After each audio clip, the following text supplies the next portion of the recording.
Assalamualaikum warahmatullahi wabarakatuh. Bismillahirrahmanirrahim. Alhamdulillahirabbil alamin. Wassalatu wassalamu alal mab'uts rahmatan lil alamin wa ala alihi wa ashabihi wa tabi'in lahum bi ihsanin ila yaumiddin. Amma ba'du. Oke, sahabatku sekalian, pada kesempatan yang baik ini saya akan berbagi tentang ayat-ayat yang fungsinya membatalkan sihir. Ya, ayat-ayat Al-Qur'an yang fungsinya membatalkan sihir.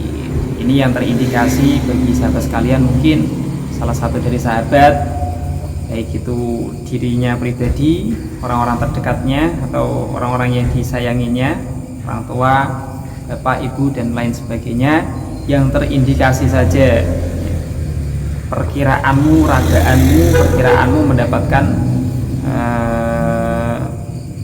semacam sihir gitu ya, maka ada ayat Al-Quran yang secara khusus bisa kita baca sebagai media penolaknya. Tentu ini akan seizin Allah Subhanahu wa taala. Kabeh niku tergantung Allah Subhanahu wa taala. Ayatnya ada di Quran surah Al-Baqarah, tepatnya ayat ke-102.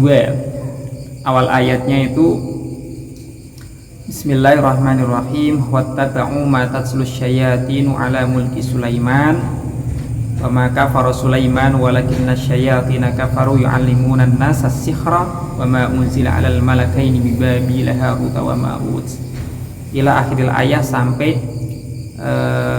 usai sampai selesai di ayat 102. Tapi yang perlu diulang-ulang di situ adalah wa ma hum bidzurrina bihi min ahadin illa biidznillah. Jadi ayat itu, sahabat sekalian, memiliki satu fungsi, di mana fungsi itu adalah membatalkan sihir. Bukan maksudnya itu sihir yang sudah dikirimkan ke seseorang kemudian diambil kembali, dibalik kiring gini pengirimnya itu, bukan, tetapi untuk lebih menolaknya. Nah, kalau mengembalikan itu nanti kita tidak jauh berbeda dengan orang yang memiliki niatan buruk, ora bido, jadi podo gitu. Sebagai muslim yang baik, hal yang perlu kita lakukan adalah memberikan ampunan jikalau itu memang benar adanya, nyata adanya. Kalaupun tidak, syukur alhamdulillah. Yang terpenting kita membaca Quran ini. Sahabat sekalian, untuk tata caranya, kapan dibacanya, ya semakin sering kita membaca semakin bagus. Setidak-tidaknya kita baca waktu pagi dan petang selepas sholat maghrib, ya, ba'da ghurubus syamsi, selepas matahari tenggelam, dan sebelum tulu'ul syamsi, matahari terbit.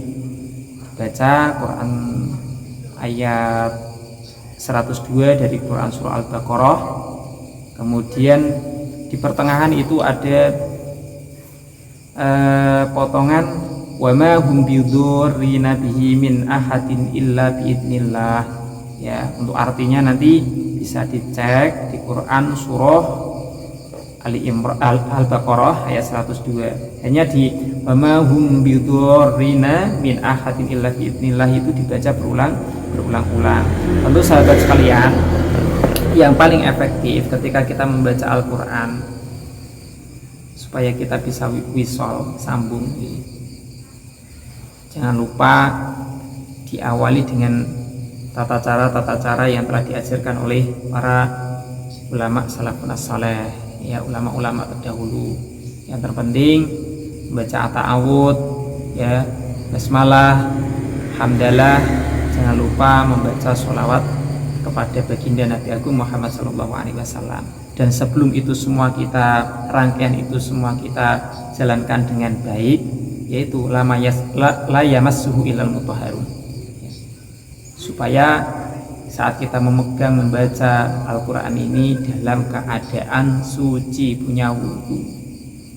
Dungo nek dalam keadaan suci itu pasti akan berbeda dengan doa dalam keadaan tidak memiliki sesuci, ya. Berdoa dalam keadaan suci itu akan sangat berbeda dengan berdoa ketika seseorang dalam keadaan hadas, ya, baik itu hadas kecil ataupun hadas besar. Kalau hadas kecil kan cukup wudu, kalau hadas besar baharonya ya harus menggunakan apa? Harus mandi.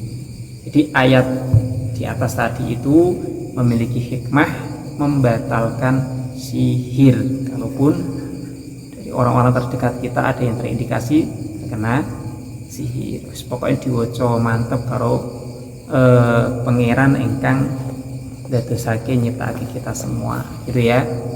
Kenapa? Karena dalam hadis Kanjeng Nabi ngendikan innallaha anzalad da'a wad dawa wa ja'ala likulli da'in dawa. Sesungguhnya Allah Subhanahu wa taala itu menciptakan penyakit juga menciptakan obat. Ya, likulli da'in dawa, setiap penyakit itu pasti ada obatnya. Fatadawau wala tadawau biharamin. Maka di situ kita diperintahkan berobatlah dengan cara pengobatan yang tidak diharamkan. Wala tadawau biharamin. Nah, Kanjeng Nabi menganjurkan saat kita sakit atau saat kita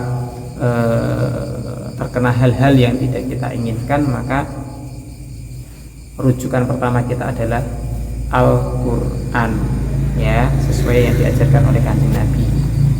Tentu semuanya itu adalah atas izin Allah Subhanahu wa ta'ala. Kita ikhtiarnya memakai bacaan Al-Quran dan bacaan sholawat, gitu ya.